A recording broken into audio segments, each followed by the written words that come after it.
Hey, this is Steve Domenico from Domenico 101 MMA, and I'm happy to have Travis Lizotte today. Full contact writer. Look him up on Facebook. He also writes for Western Mass MMA. Travis writes about most of the cards in New England. If he's not, one of his associates on that website are. So, Travis, good morning, my good friend. How are you?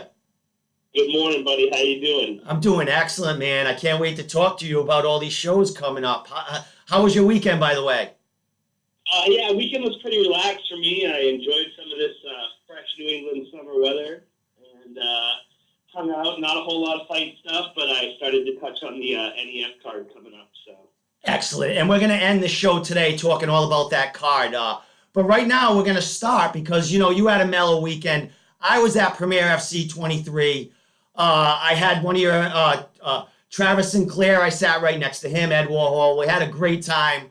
I was talking shit the whole fucking fight, but I usually do that anyway, the whole card. yeah, when are you not talking shit? I know, I can't help it. I get excited. I just, you know what I mean? I feel like a coach in there. It's like I'm on the side. As media, I think I'm supposed to shut up, but I don't consider myself media at that time. I'm a fan, and you know what I mean? I root the kids on, Yeah, I'll be honest. Sometimes I have trouble not rooting for the guys that I've known for years, but it's hard to make that separation for me. Yeah, exactly. And you got to write about it. You got to be more, in the middle. Me, I just talk shit, interview the fighters, and I can like who the fuck I want. So that's Absolutely. that's my story. But I love them all because they're all crazy and they get in there and kill each other.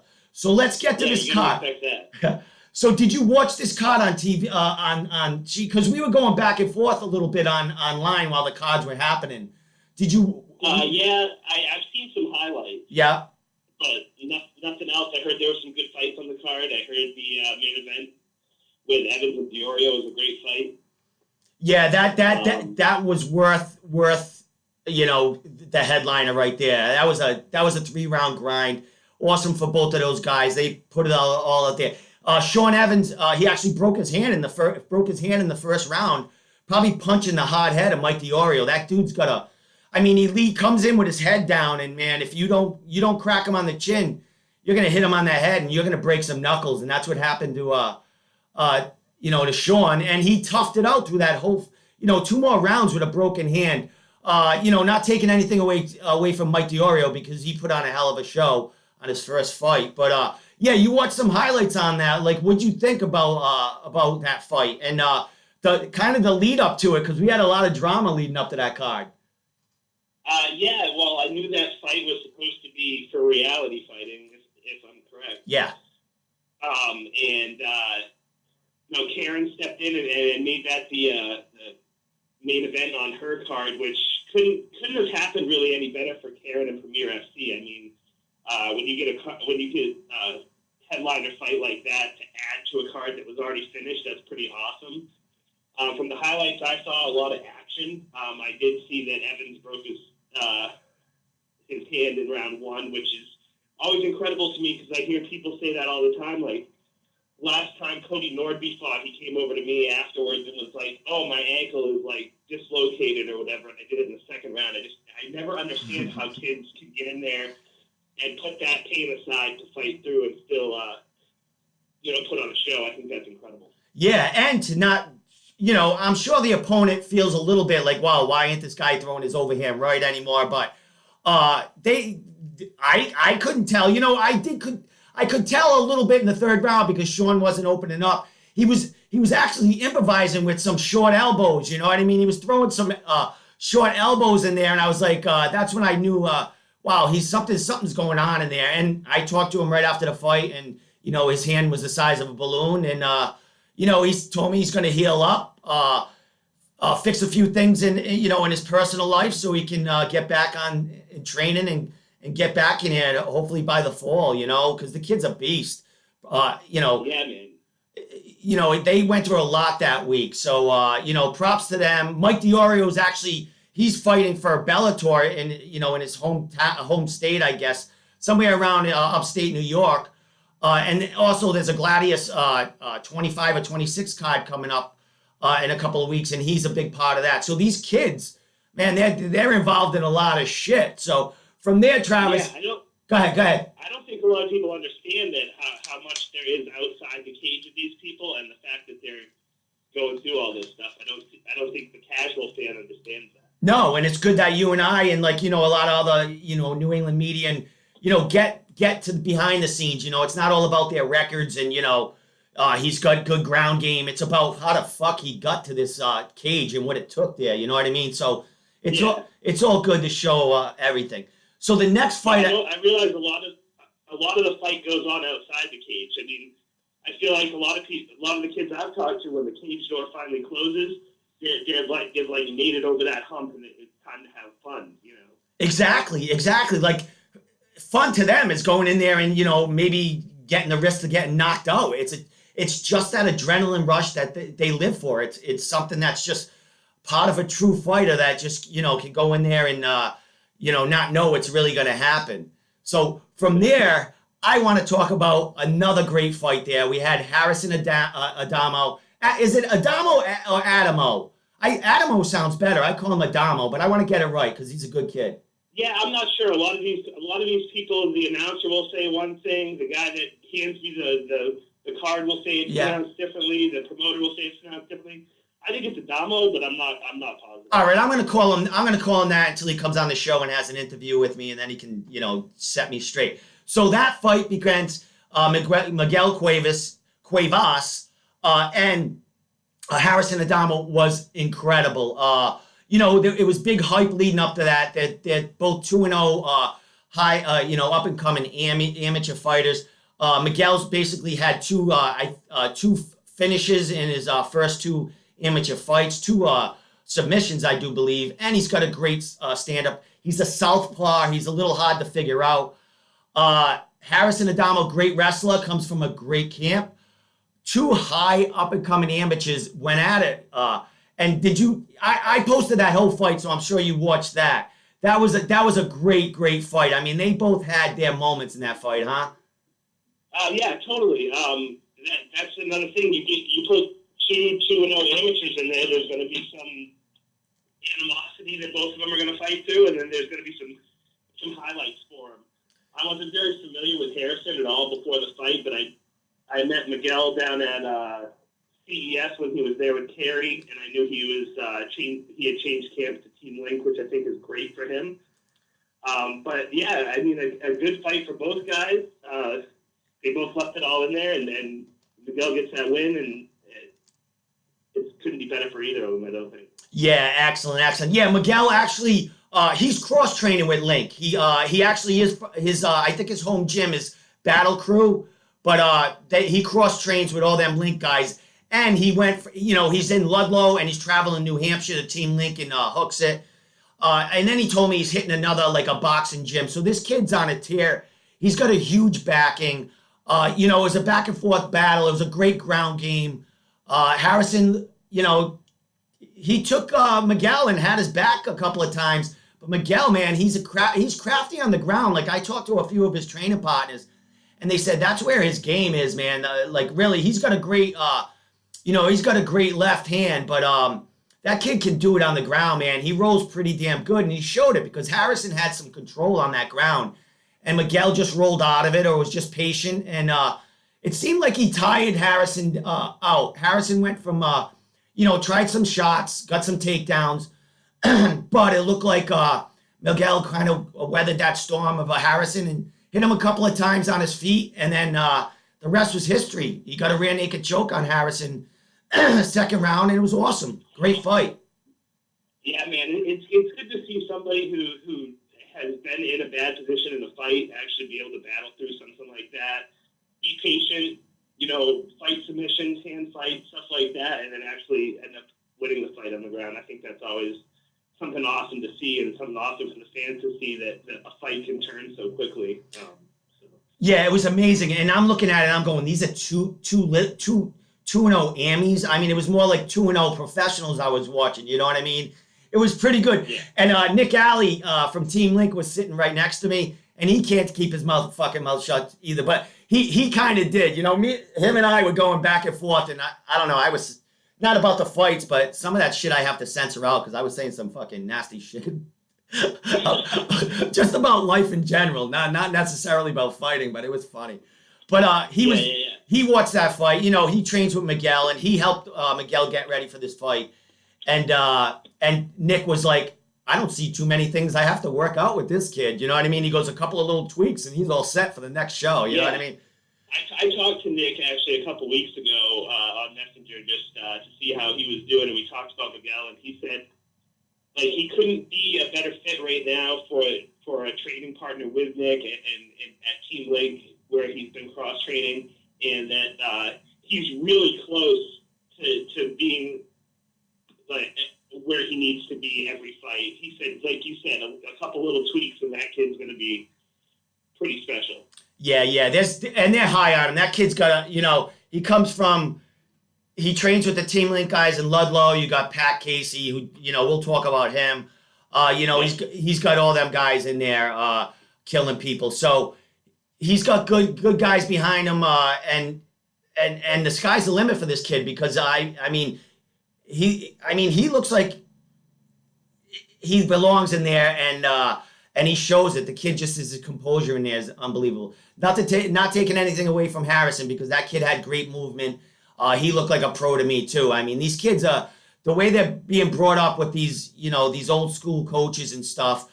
Bringing them up the right way and showing them how to cut weight the right way. Man, it's showing off. Man, we're getting some friggin' great Emmy fights.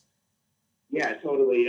Sometimes the best fights on the card are the amateur fights, and you can't really overlook anything. That's why sometimes I'll look around during the undercard, and I'm like right near the cage, and I'm like, where are all these people? I'm like, if I pay for 15 MMA fights, I'm going to watch 15 MMA fights. Like, exactly. I don't understand these people showing up late because they don't want to watch the amateur card, because that's typically where you get one of the better fights on the card. And it's funny, yeah, exactly. And they come in and they find out they missed a knockout. They're like, "Oh, what happened? What happened?" You know what I mean? And a lot of times, in some organizations, they don't even like record them fights in the beginning. So these people never get a chance to see them. So you need somebody like Steve Domenico to record this stuff and put it on Facebook and not get chastised by everyone. Well, if I could do it, everyone would do it, and I think that would be, I'm starting to realize, like, I'm just a punk and I don't follow rules. So, but it's working. You know what I mean? I'm not in jail. Man, you say you're a punk and you get shut down from time to time, but I have to say your passion for the sport is like no other, and I think as long as you keep that up, that people are going to understand that eventually. So we got big things to do. Yeah, thanks, man. Yeah, we got a lot of talking to do, huh, my friend? All right. Next fight I want to talk about is Lisa Insane Blaine against Tammy Warwick. That was Tammy. God, Lisa. The fight started off slow. A lot of cage control, a lot of pressing against the fence and stuff like that. But my God, Lisa unloaded. I didn't even see the punch because the ref was in front of me, but I was recording the fight and I missed that. All I got was Tammy laying on her back at the end of I saw it, Tammy hit the ground right in front of me, but I didn't actually see the punch. I don't even know what was it, overhand right. I heard she got hit in the temple and lights out. Yeah, I heard it was just a perfectly timed punch that just crumbled Tammy, and I mean that's one of those things. I know Tammy posted a lot of stuff on Facebook to how ready for this fight she was and how in shape she was, and that's one of those things you just can't train for when that hand hits you where the lights are going to go out. Yeah, exactly. And your legs quit on you. There's nothing you can do to train for that. Yeah, she was out instantly because the way she fell, it was like, oh my, it was like, holy shit, that was a highlight knockout. I can't wait until Karen from Premiere, brings out that fight and releases it. You know what I mean? It's gonna be awesome. Yeah, I want to watch it because I've only seen like her walkout and like Tammy's walkout and like bits and pieces of the decision through videos. So I really haven't seen much of that fight at all. I just heard that it was like a perfectly timed bomb that ended the fight. I can't wait to see it. And Lisa, she's been online talking a little bit about the fight. She said she took some punishment. She's got some damn, Tammy's a legit fighter. I think Tammy's actually 48 years old, pro MMA fighter at 48. So, Yeah. props to her. I mean, she, steps up and she's fighting these, these kids that, trying to get, this was Lisa's first pro fight, actually. Lisa Insane Blaine. This was her pro fight.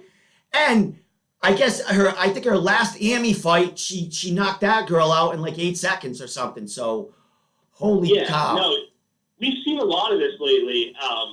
A lot of people that are 40 plus years old stepping into the cage, and some people would say, hey, what are these older people doing in there? But they prepare just as hard as anyone else does, and they go in and put on a show. I mean, we've seen it time and time again, whether it be with Tammy or Joe Reveredis down in CES. Yeah. People like that are just like physically powerful, super athletic people that can still hang with these 20, 30-year-olds.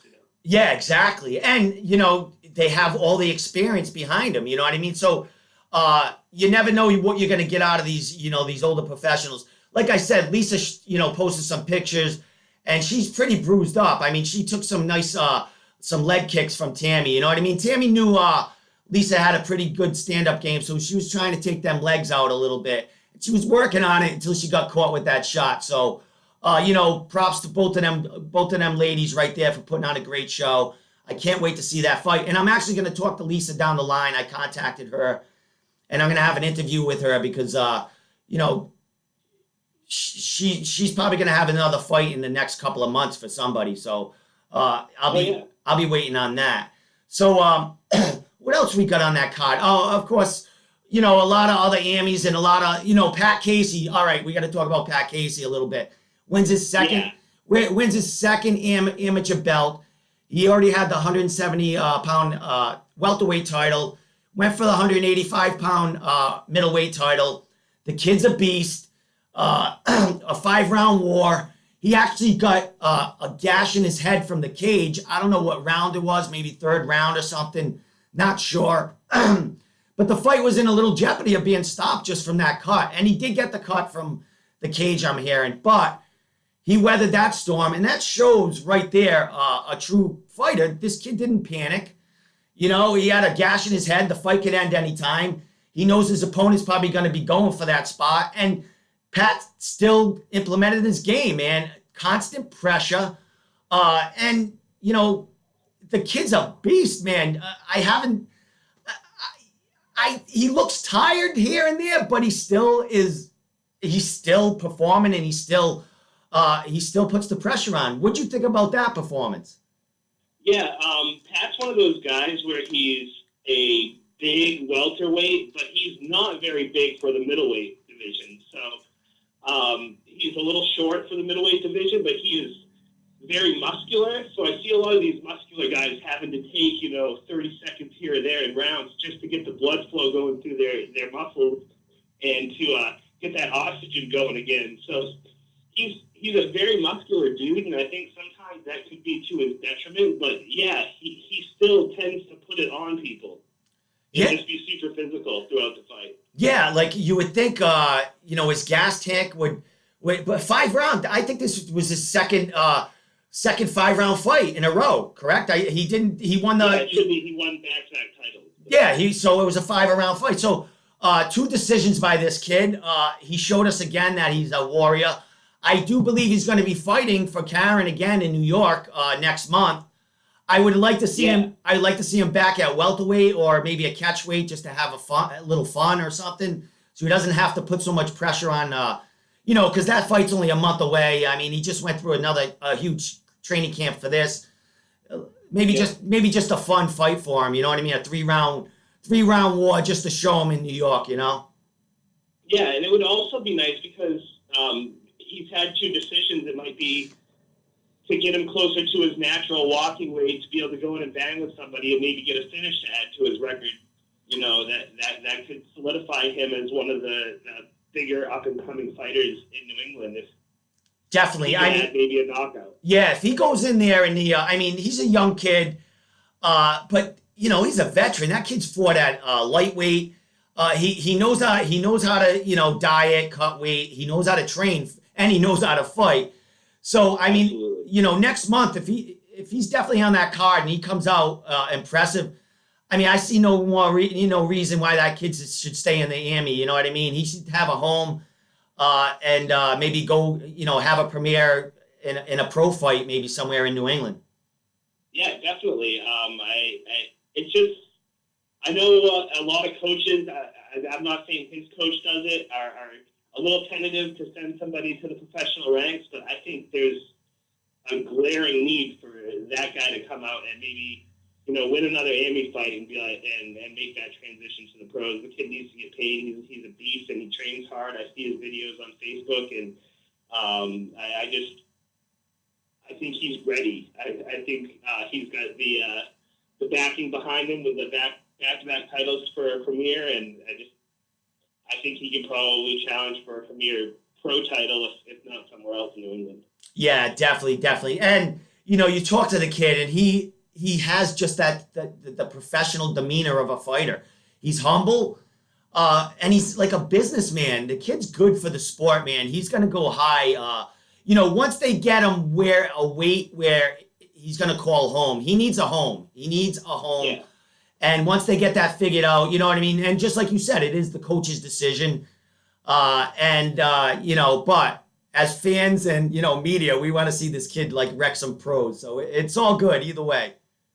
Yeah, absolutely. I'm sure his day will come, whether it's after his next fight or if it's further in the future. And I'm sure he'll continue to impress us just as much in the pro ranks as he did the amateur ranks. Yeah, excellent. All right, so that's it for Premier. We said enough. I mean, shout out to all the amateurs there that had great fights. Jason Showers, that kid put on a good show. Yeah, great dude too. We always root for him. Yeah, he's great. I mean, he's just a great kid, and he puts on a show, and he sells himself. He came out short in the fight, but he had some dominant positions. It's funny. I mean, you watch one Army group, Miguel and Harrison, and then you watch another Armys like Jason that are, not as experienced as them, and it's just funny to watch him. But Jason put on a damn show. I recorded his whole first round, and that thing's got like 2,000 views already. He's selling that shit, let me tell you. Yeah, man, that's he's an entertainer and a mixed martial artist. I mean, it's great to watch that somebody he's obviously in there having fun. He's got some talent behind him, and he's going to show it. So I mean, win or lose, I mean, he's in there showing that he's a mixed martial artist, and he's promoting himself, and he's helped promote the sport for New England. Yeah, a kid like that, I gotta back. And he goes in there and he bangs, and you know what I mean. He's trying to kill people in there. Yeah, I mean, sometimes you got to do that. That's part of the fun. Hey, get knock out or get knocked out. Sometimes that's how guys like to roll. Yeah, nothing wrong with that. All right, my friend. We'll talk a little. We got a little bit about. What do we got? This Cage Titans this weekend. Are you going to be at that show? No, I'm going to be. It's the same day as NES. It starts an hour earlier, so I don't think my time machine's going to work just right for that one this weekend. So I'm going to be at NES. Oh, that's right. Well, we're going to talk about NEF at the end. All right, Travis Sinclair will be at Cage Titans. I interviewed a couple of guys from there. Jimmy the Tooth Manning I interviewed yesterday. He's very, he's very angry. He wants to kick the hell out of his opponent. I guess, they were supposed to be matched up in April, and his opponent screwed around with something happened with the weigh-ins. I think Jimmy got a last-minute opponent at weigh-ins or something, and he had to fight, out of his weight and everything else. And, he's a professional, and he's a banger, and he's got a great attitude that he just wants to knock your teeth out. So, if I remember correct, there was a fight on the last Cage Titans card where one of the guys that was there to, corner somebody else ended up fighting because somebody had dropped out. So I don't know if that was the case or a 24-hour notice or something like that. He was there to corner one of his buddies, and he ended up fighting himself. That sounds like it could be exactly the card because, I know Montoya didn't show up for that weigh-in, so Manning fought somebody that next night. Right. But to move on to this card, he's very, he's gonna. This could be his fourth win as a pro. He's got 3 finishes. He's a great kid, and he's going to put on a show, and we'll see big things from him after this. That's for sure. Yeah, totally. He's fighting Montoya, correct? Yes. Yeah, Montoya. I mean, he's been around, and he's 0-7. But, you know, you got to respect the guy for getting in there and putting pride aside as far as his record goes. I definitely see Manning taking this fight. There's no question about it. But, you know, I got to show a little bit of love for Montoya for getting in there every time. Oh, definitely. He travels a long way to come here. Not everyone's going to walk in that cage and risk being taken out, but he does. And props to him because we do need him because we need a matchup and we got one. So absolutely. So and then we have I interviewed Fabio Charant, great kid. He trains with Greg Rebello, and we're going to talk about him right after this. He's actually fighting Ron Marshall, who handed him his first loss a year ago. A year ago at this time. So this is redemption. It's kind of funny. What's that? Ron Marshall trains up here at No Stos MMA, and he is a fellow Green Bay Packer fan. So I'm kind of friendly with him on Facebook and stuff like that. And I see him from time to time here and there. So I'm a good buddy of Ron Marshall, and I like the guy, and I hope he puts on a good show this weekend. He came off a great show for CS in April. I've interviewed him a couple of times, and I've talked to Ron. He's a great guy, humble dude, trains his ass off, family guy, and he puts it all out there when he gets in there. And totally. Yeah, so he's fighting a beast. I mean, we got a young kid here. He fought a beast. He fought a beast 2 fights ago when he fought William Knight, and now he's fighting another beast with Fabio. I mean, the guy's getting in there with some of the biggest dudes out there. Exactly. You get in there with William the Nightman. You ain't thinking straight, or you're a banger. No. And you think you have a chance. Yeah, I don't want to be in a dark alley with him. I just don't. He's a scary dude. He's scary. He's smiling at you, and you just know he's going to pick you up and throw you about 50 feet. Yeah. So, yeah, that's a great matchup, and it's a rematch. So it's great for the fans. It's in Cage Titans area where Fabio is. He's fought all his fights in Plymouth Memorial Hall under Cage Titans. So that's a big fight for him.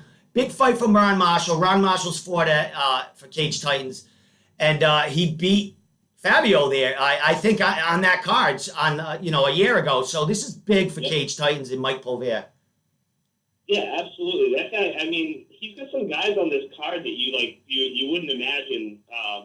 Joe Pearson, who has fought in WEC, is fighting on his card. I mean, Michael does a good job putting on a good show. I've only been to Plymouth Memorial Hall one time when they collaborated with CES, but Michael was a big part of that show as well. And yeah, that Plymouth Memorial Hall, man, if you've never seen a fight there, you have to, because that place is absolutely awesome. With the tiered seating and how the cage is so close to everyone. Just a great place to see a fight, and Cage Titans continues to put 15 to 20 fights on a card and really put on good shows out there. Yeah, I talked to Mike. He was at Premiere Saturday, and it was actually his cage that Premiere was using. And he's very excited about the card. We talked a little while. Mike and I are cool. I love what he does for the sport.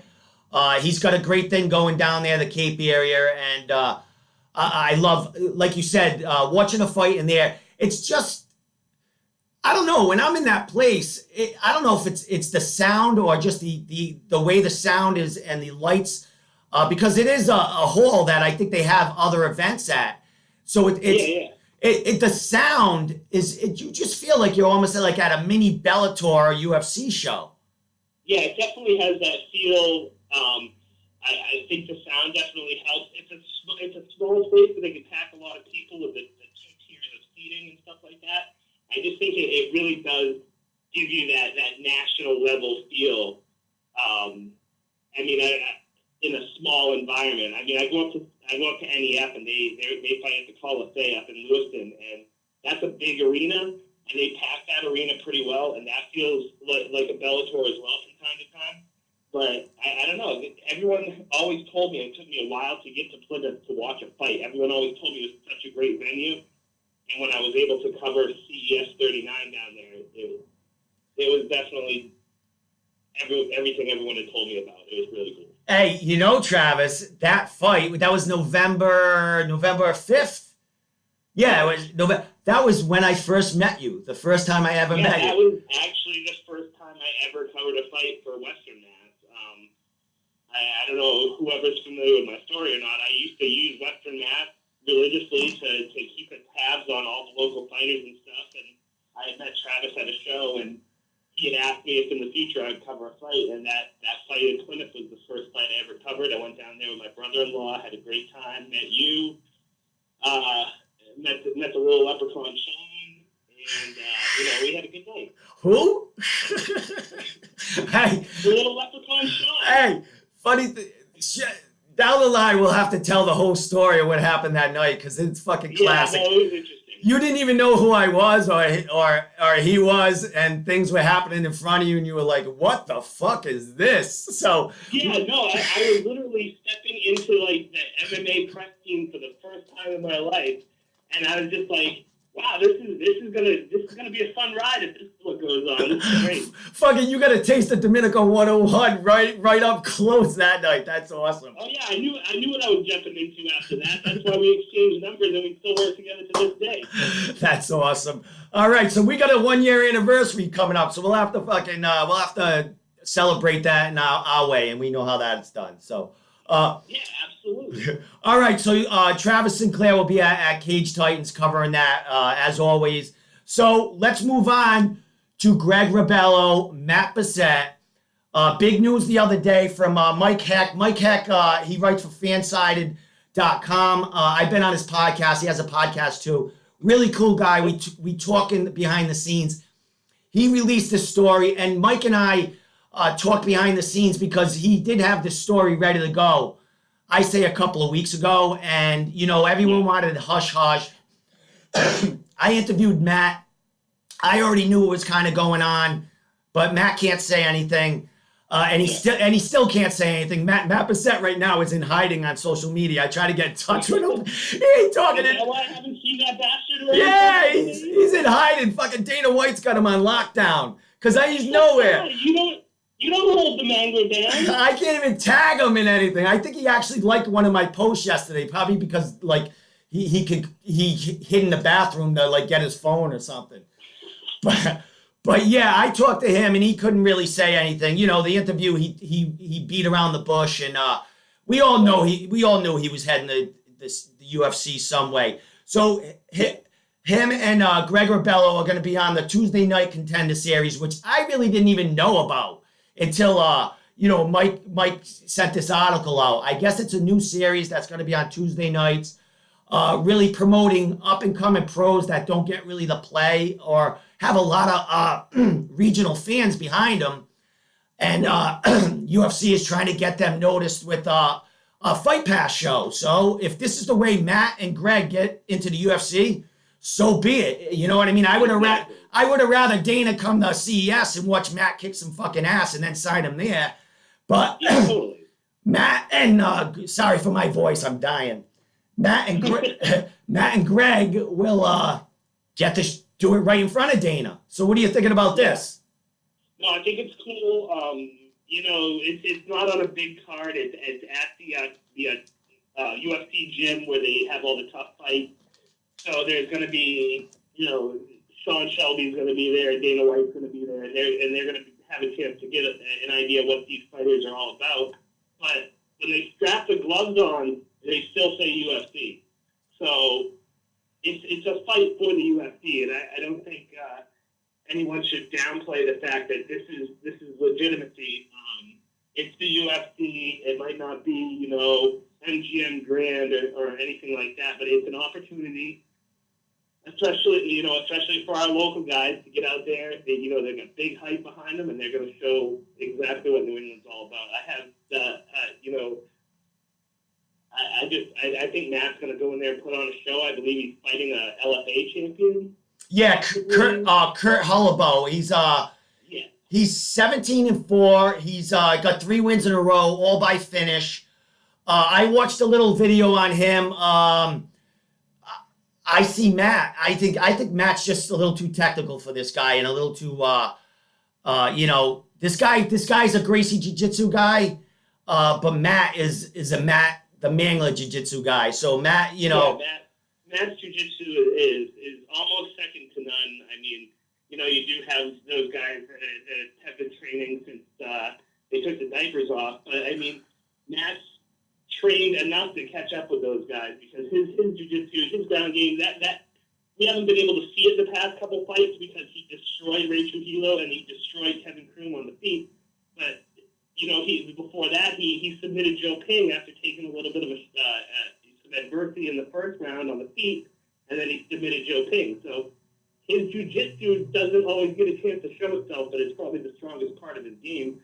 So I don't have any worry with him going to the ground with somebody whose jiu-jitsu is supposed to be good, because Matt's jiu-jitsu is good. It's not supposed to be. It's damn good. Yeah, it's surprising. I mean, he's just they train tough in that underdog gym there, man. A lot of beasts out of there. And here's the thing. Now, this fight is going to be aired Tuesday, July 11th, but yep. I would imagine it's going to be taped before that, correct? I'm not sure how that's going. Like you said, when he came out with the article, that was the first time I had really heard of it. I guess the only other thing I was familiar with was the Dana White looking for a fight, and I figured maybe, he would come to CES. But, yeah, I don't know when the fight actually is going to take place. Like you said, it could very well be taking place this week. I have no idea, but that's how they do with the tough fights. They're fighting months ago, and then when the show airs, it's old news. Yeah, they're on lockdown. They can't say nothing. I mean, Matt could have already fought for all we fucking know. Maybe that's why he's not on social media. He might have some black eye with a trophy. Right. Yeah. But exactly. Here's another thing. Like it says, it counts toward their pro record, but will this count as toward the UFC record or not? I'm not sure if it will. I know that a lot of websites, when a fighter goes on the Ultimate Fighter, counts those matches as exhibitions.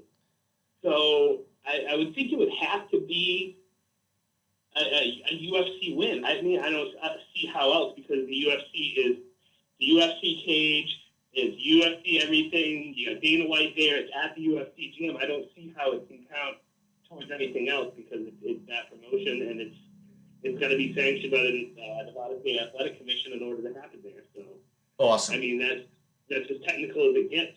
Yeah. So that's a UFC win in my book. I don't know who else is keeping score, but you're fighting. I mean, essentially, when the UFC brought in all those flyweights from across the world and stuff to fight Demetrius Johnson as the winner of the Ultimate Fighter, they were taking the best fighters and having them fight. So this isn't like Matt Bessette versus a guy who just got off the couch. This is Matt Bessette versus the CES featherweight champion against another featherweight champion. They're putting champions together. Matches that we probably never get to see happen on the regional local circuit, and they're happening under the UFC banner. I think it's a great idea. Excellent. And Kurt Holloway has fought for the UFC before. He has a loss in the UFC, so he is on the UFC. He was cut after that fight. So he definitely has a UFC loss or record. So I'm interested to see how they're going to do this, because I'm not, we're not sure. So, and here's another thing. There's really no, you know how the Ultimate Fighter comes out and they have little promos of the next show or fights happening. There's nothing like that yet to promote the show. So I would imagine that's going to be coming out in the next week, because they really haven't officially announced these fights, because I don't think the whole card is up yet. But yeah, I don't know if it's I saw bits and pieces of a card, and it looks like they're doing 4 or 5 fights a night. So it's almost like a mini card. Instead of doing one fight for the Ultimate Fighter, they're doing 4 or 5 one night, and then 4 or 5 the next week, and then 4 or 5 the week after that. Yeah. I think the one I saw Matt's opponent was to be determined, but we obviously have established that he's fighting Holber or whatever his name is. But I thought I also saw.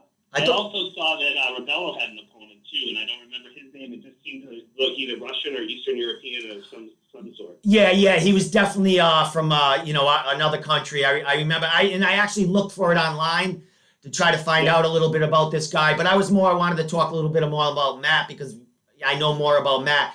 But Greg Rebello, I supposed to be going down to Triforce. He told me last week when I went to interview Fabio down there. Greg was just leaving, and he said he was. He told me he was fighting, but he didn't give me details. But he told me when he would get back from Vegas, because he went to Vegas last week. I don't know if he was cornering someone or going to train to get ready, or maybe he was taping a fight last weekend. I don't know. Yeah, that's the. I remember you telling me that he was going to Vegas, and then this whole thing came out, and I said, hey, maybe he went out there to take a quick fight, and that could be the deal. Exactly. Who knows? And it's exciting because we don't fucking know. So we're going to be on the edge of our seat until we find out more details from that. Yeah, we got like a 1,500-piece puzzle in front of us, and we just got the edges done so far. So. Yeah, exactly. It's a great fucking puzzle, though. That's awesome. All right, let's move on. Next month, we got next month. We'll talk just a little bit about this because I know we have a big card to talk about you, and we've already been on here 45 minutes, so it's awesome. I love it. That's all right. I'm flowing with it. Yeah, a lot to talk about in New England. All right, so we have CES 45 coming up in August. We have Sweetbread. I just saw him sign a contract. And we got Nate Andrews on there. I saw on Twitter they put out CES put out like a little promo picture. And the promo picture had Cody Norby on there. I'm getting mixed messages from teammates about if he's fighting on, that he's not fighting, he is fighting. But I saw that yesterday. What is your take on all this? I talked to Cody last week just to say what's up because I know he's training to deploy for the Army. And I'd like to stay in touch with him. He's a good guy. He's always been one of my good friends on the local scene. So I talked to him last week, and he told me he would not be fighting before he deployed in October. Okay. But, it's a week. A week is an eternity in the MMA game. Things can happen. Exactly. His sergeant could have said, "Oh, go ahead, go kick ass, and then I'll kick your ass when you get here." So anything can happen. He said that his supervisors and things in the military were allowing him to train for a fight. I heard there was speculation on a title match in the flyweight division for CES, but apparently. They couldn't get together on terms. Was that with Carlos Candelario? Yeah, I didn't want to bring Carlos into it because, I haven't heard his side of the story. Yeah, well, we're just chatting. I mean, Carlos is an awesome dude. He's training heavy right now. We can add him into the puzzle. He always likes to play. You know what I mean? Yeah, no, Carlos, he's a great dude. I got a chance to meet him personally for the first time at the last CES. And I had tried to find an opponent for him. CES ended up finding Timothy Wheeler to step in to fight him. He was a little upset the week leading up to the fight because he knew his opponent had backed out. So he was a little bumming, but he made sure he came up and talked to me and talked to you and apologized if he didn't get back to me on some of the messages that I sent him. So, I have respect because that's something that a fighter never wants to hear the week of the fight that a fight's off. So, Carlos is a great dude, and I'm sure if that fight's not happening, there's a reason why it's not happening. Oh yeah, definitely. I can't wait to see Carlos back. Maybe he could be one of those contenders on that Tuesday series. You never freaking know. Right. He could be like flying with Matt right now. We have no idea. But Carlos is a great up and coming. I shouldn't say great up and coming because the kid's already there. He's he should be getting a title shot for CES or even getting a pro debut for a bigger organization like Bellator or the UFC. Yeah. So he's 6-0. I mean, his last fight was supposed to be that fight that put him over the top against was it Billy Giovanella? Yeah. Well, Bill actually. Yeah, actually, Billy was a late notice call up too, and then Billy got hurt 2 or 3 days after he was announced as the late call, and that's when all the shuffling went around the last 48 hours or so.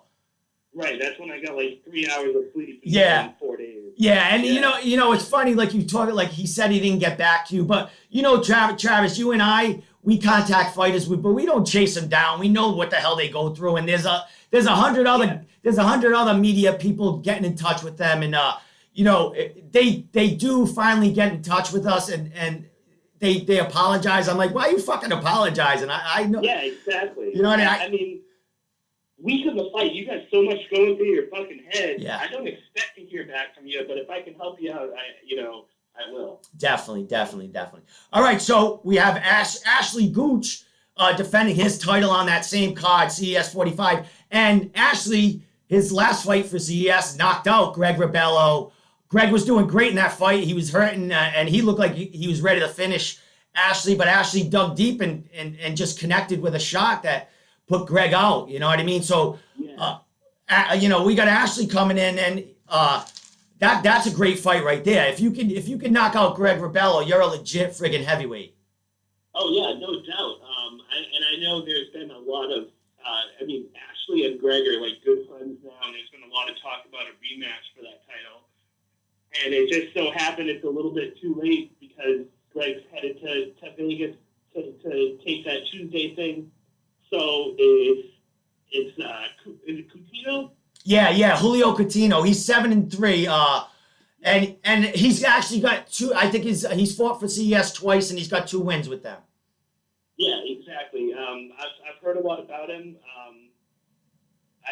He was supposed to be, I believe, on a previous CES card, but ended up getting hurt or something like that.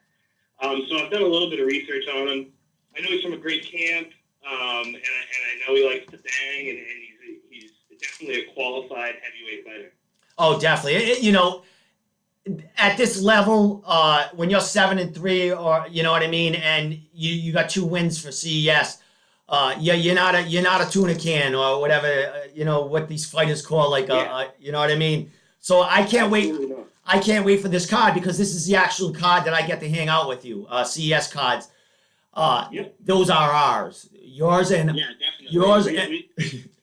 We try to run CES as much as we can. That's for sure. That's our press row right there. The only thing is they're gonna get us fucking closer. Get us at the fucking closer. Yeah, that's one thing I don't understand, and I'm appreciative for my seat at press row, no matter where it is, but I feel like they could set that up a little bit differently, and we could have unobstructed views.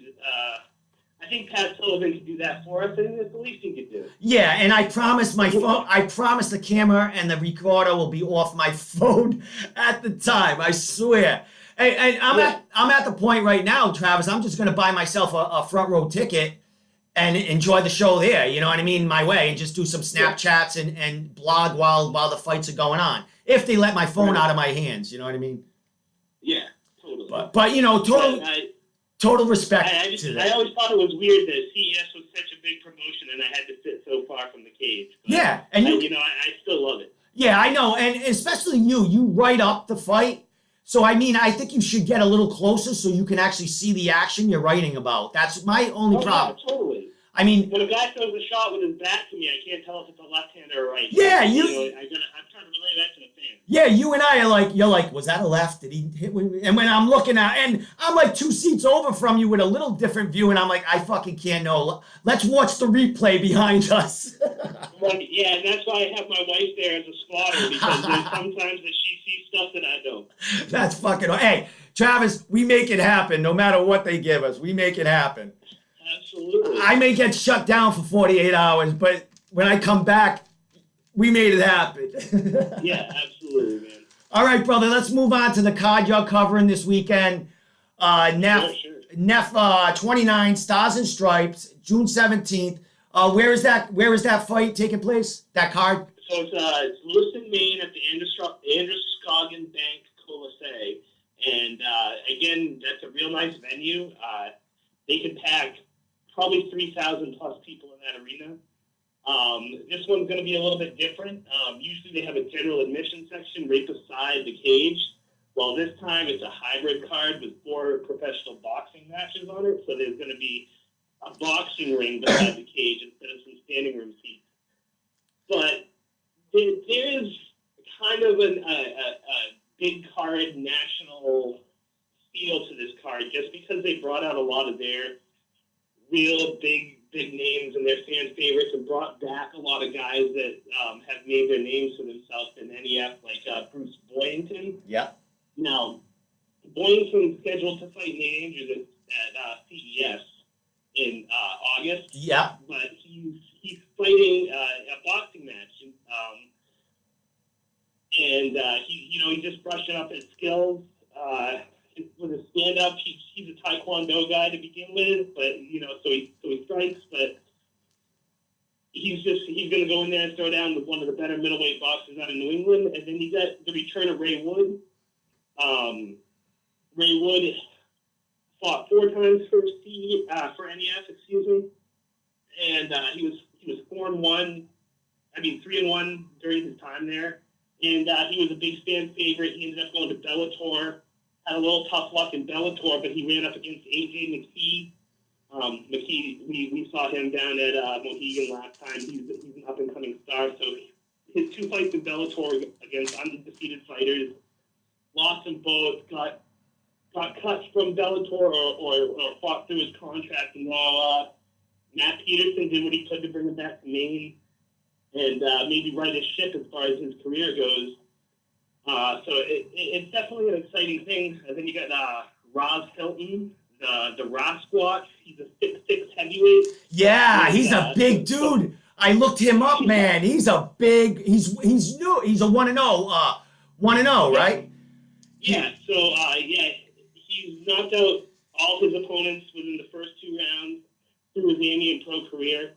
He just is a physical mismatch for anyone you put in front of him. He's long, lanky.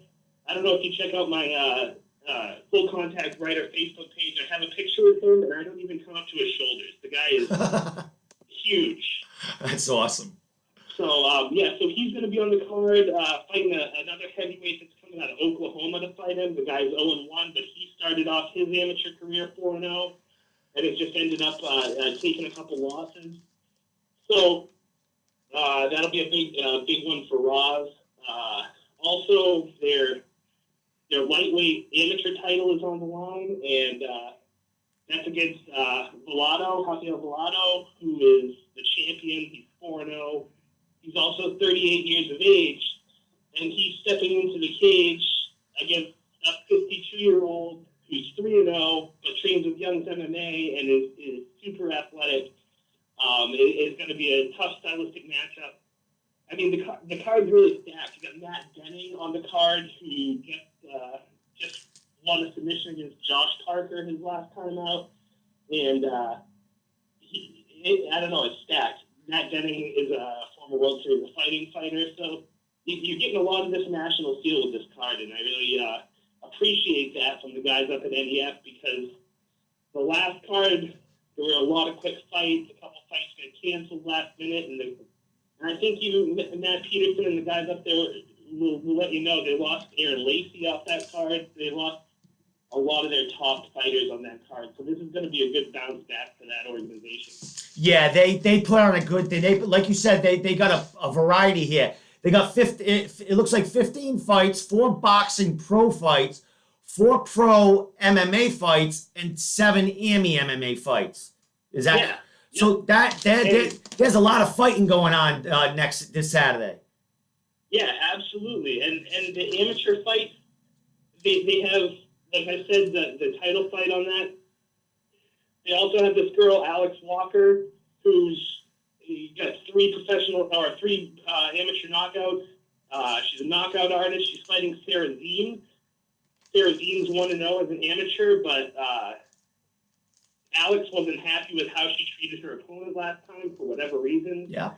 And Alex wants to knock her out for it, so there's a little bit of bad blood already in the first amateur fight of the night. Like, it's excellent. It's going to be a great card. And it's women, the first AMI fight? Yep. Well, I'm not sure how the fight's going to play out as far as order goes. But, there's the only women's fight of the night is at 115 pounds. And they're really mad and they're really mad at each other. So that's and pretty. And they're pissed at each other. That's awesome. You can't ask for better than that. 2 women that hate each other that know how to fight MMA. I love it. Right. So yeah. So and I Matt Denning, like I said before, is fighting Dominic Jones, who Dominic Domination Jones. Domination Jones. and Absolutely. and we got Kendall Denning, which is fucking awesome. Yes, Kendall Denning. All his shirts and fight shirts he has made is just like a likeness of his face on like a Kendall statue, and he's a personality all in his own. Is he? Is he? He's got like a 4-6 record, but he's competitive. He's got great jiu-jitsu, and I think that matchup actually is really good because Jones has good stylistic wrestling, and he's a powerful dude. And the last fight that Denning had, he fought Josh Parker, who tried to wrestle him, and then Denning survived for a round and submitted him. So I think it's another great matchup for Denning. Awesome. Yeah, and like you said, he's a character, and he puts on a show. Yeah. And just his walkout's probably friggin' awesome. Yeah, man, he definitely lives it up. He almost promotes his own fights on media, on social media and stuff like that. Yeah, he's an NEF guy through and through, and he makes it known. I know some people absolutely despise him, and some people love him, but it's great for the sport. It is good or bad. Good or bad press is always good. It doesn't matter. Yeah. Yeah. Now, Matt Peterson, he's the owner of the organization, or Matt Peterson and Nick DeSalvo are the guys who run the organization. Super good dudes. Matt Peterson is a pretty well known guy up in that Lewiston to Bangor area. He's done some political things and stuff up there, but he's a great dude. They run a great promotion, and I work with them a lot to try to get fighters fights and to try to put names in their ear. I don't know. I enjoy going up there. They're always cage side, welcoming. Yeah. They sit you cage side as the media. I'm literally right on the cage there. And they make sure to talk to everyone as they're leaving and welcome everyone as they're getting there. They're really, really good organization. Yeah, they appreciate you, and they know you're good at what you do. So of course they're gonna put you right there because you're giving them play out there. We're talking about their fighters, so put us closer. We'll keep talking about them. Certainly. You know what I mean? I want to. Yeah, no. Go ahead. I really want to. I don't know if Matt will listen to this, but I want to thank Matt because the last 2 NEFs, he gave 2 credentials to Western Mass MMA and allowed Ed and Travis to go to those. He also gave me my own credential and a free ticket to my wife to go up there. So, I mean, I write articles for the organization and stuff like that, but he definitely does what an organization should do in return. Excellent. Yeah, I'm friends with him on Facebook. He's been sending me a couple of things. So I've been sharing some of the last NEF card fights, and he's been liking them. So he's paying attention. I'll tag him in this interview. He'll know about it. That's for sure. So yeah, absolutely. Yeah, I'd like to meet him down the road. I'm going to make plans. I don't know when the next NEF card is. I'm slammed going to cards everywhere, and my work schedule's kind of getting screwy. I'm going on days in a couple of weeks, so I can actually do this podcast we're doing right now at night and have some live chat going on while we're actually doing it. You know what I mean? No one's around right now at 11:53 a.m. To talk to us. No, definitely. And working in the restaurant industry, I work mostly nights and later shifts for the most part. So. Yeah. Like when I write articles, I'll release them at like noon, and I'll go back to look at how many views they got at like 3:00, and I'm like, "Where is everyone?" Yeah, they're fucking at work. They're all at fucking work. And Steve's. I work in the afternoon now. I work 3 to 11, but I'm going on the day shift just for personal reasons. I want a regular life, and I want to actually go to more MMA shows, not have to take the time out of work. Because I can actually, anything locally, in a couple of weeks I'll be able to go to everything, smoker shows, because this is my life. I'm gonna be fucking doing this till I get put in jail for the rest of my life for some stupid reason. So for video and then I'm gonna print off my stuff from Western Mass when you go to jail and send it to you so you can still read it. Yeah, I'll have a computer access over there. I'll be fucking sharing shit everywhere. They'll never. Right? Nobody will stop me. I'll fucking make my own Wi-Fi fucking connection somewhere. All right. Last thing I want to talk about, like we're still talking about this NEF card. This Pat Kelly, 52-year-old guy, they're amateurs going against the 38. We talked about this, right? You talked about this. Yeah. Pat Kelly's 52 years old. He's 3-0 as an Emmy.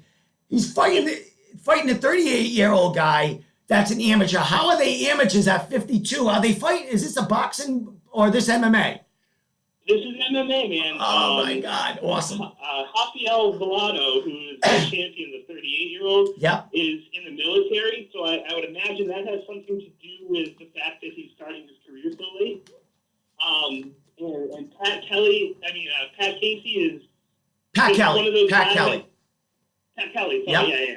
Pat Kelly is one of those guys that I would imagine just trained to stay in shape and ended up being good enough to turn that into competition. I don't know a lot about him. He was interviewed at the last fight. He's got a wife and kids. He's obviously an older dude. Probably grandchildren, too. Yeah, right?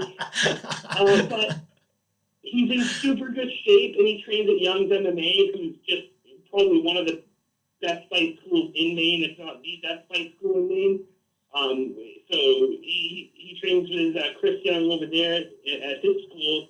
They don't ever produce chums. They're always producing good guys. I mean, they got Aaron Lacey coming out of there. Bruce Boyington came through there at one point. They just keep throwing out guys that are just physical freaks. And Josh Harvey, Hook on Harvey, is another one of their guys. I'm stoked. Anytime I see one of their fighters on the card, you know, regardless of what it says in the age slot that they're going to put on the show. Hey, Travis, why I'm so interested is I'm 50. I see this guy 52. There's hope for me. I can kick. Yeah, I think there might be. You know how many people want to kick the shit out of me, especially people at 38? They might. I know that there's a guy, this guy who's trying to get a fight with Christopher Curtis. He might fight you. I know. He called me out online because I was like fucking yelling. The guy who's calling Chris Curtis out, and he's got like a 3-9 record. Thinks he can knock out one of the best up and coming fighters in the world. And all his losses are first round knockouts or finishes on him. He got tuned every fucking fight. He goes, I fight anywhere, everywhere, anytime. I'm like, absolutely, you fight anywhere. You'll fight a fucking elephant if they put $10 in front of you. Yeah, but I mean, you can't help a guy for trying to get himself a fight, but he is, in football terms, he's outkicking his coverage as far as Chris Curtis is concerned, because that's not a fight he wants. No, it was comedic. It doesn't make any sense for Curtis to fight a guy who's not going to, help his career grow either. Oh, it was just fun for social media. I don't even know how that feed started, but it fucking blew up. We were fucking dying. I saw that and I was like, I gotta tag Domenico in this. Oh, that's right. That's how I got involved. You fucking sucked me into that shit. I had to. Man. It was right up your alley. And I didn't hesitate. I went right in there. And he basically wanted to book a fight with me right there. I was like, fucking awesome. Yeah. This is awesome. Oh, my God. All right, Travis, I'm going to let you go. We've been going on good for over an hour. I love it. So much to talk to you about. Absolutely. As far as this NEF card, is there a cable access to watch this fight, or do they just release the fights later? It's live streamed with subscription on Flow Combat. Okay, so if you don't have that app, listen, people, there's a lot of these cards that are on these Flow Combat and these other little apps. You got to pay for them, but you get every local show, and that's the way it is. I mean, these shows got to pay for their costs, and this is one way to do it. And if you really want to see the fight, pay for it. If not, you got to wait for little bits and pieces from media like me that steal it. So and if you purchase the Flow Combat app and you watch the fight, NES fight, you get to hear my boys Brian Stackpole and Ryan Jarrell from the main event, because they are the commentators for NES. Well, there you go, right there.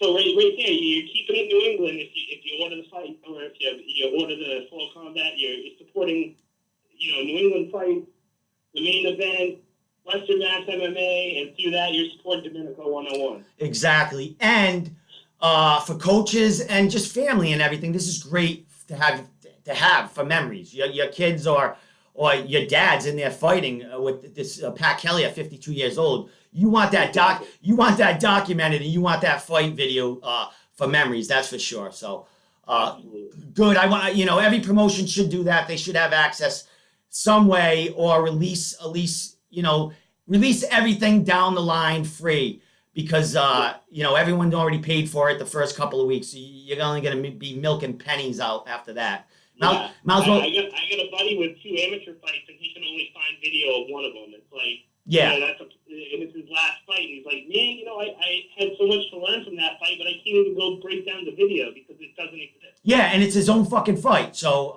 that's not right.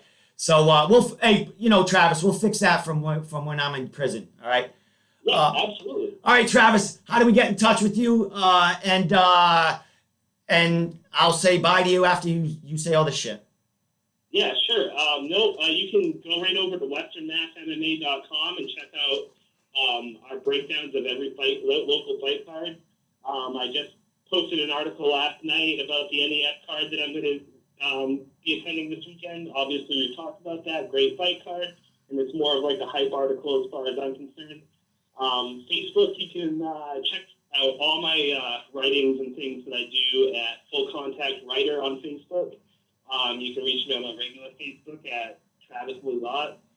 And feel free to message me with any questions, any comments, any suggestions, things like that. I'm always looking to do something new. I kind of took a couple weeks off in between the last CES and this NEF, but just writing an article last night is getting me going for that. So I'm looking to do other things with local gyms. Anything that I can do to help New England MMA is always great. So yeah, you can reach me at any of those venues. Keep up on westernmassmma.com. Excellent. And I'll be seeing you at CES 45 next month. Yes, absolutely. I'm not sure if I'll be sitting in the front row or in the nosebleeds with the media, but I'll be at that fight regardless, doing something. And there's, if you're sitting at the media table, we always sneak in and whatever we need to do there. They love us. They know they love us there. We have to love they do. We're not going away. Yeah, we're like a spotlight in there. Fucking, Actually, the Access TV guys and everyone else where's that Domenico guy, man? Does he got his phone? Is his phone on? Yeah. Oh, yeah, they always have their eyes on you. There's somebody with their eye on you at all times. Definitely, they hired a guy just for fucking me. It's awesome. I really think they did, because somehow it always ends up that you get shut down. Yeah. It's like they have to have a guy that literally is carrying a hard-on to see the minute. Oh, I hope it's a female, because you know what? I'll get to know her. With that said, I'm single, ladies. Absolutely. All right. And he's ready to fight anyone because he's 50 years old and he's inspired now. At this point, I'm only dating fighting women, so that's about all that can fucking handle me at this point. All right. With that said, Travis, I'll be seeing you in a couple of about 4 weeks or so. I'll be talking to you about this event that you're covering Saturday. We'll talk again next week, because I'm covering Wartime Muay Thai this Saturday. Big Muay Thai fight happening in Pawtucket. So and I might be doing a little bit with Combat Zone the 30th too, so I might have some information for you on Combat Zone. Definitely, I'll be interviewing a few more fighters from there. I interviewed Lally from there, and I know there's so many other fighters there that it's a little ways away. It's the end of the month, right?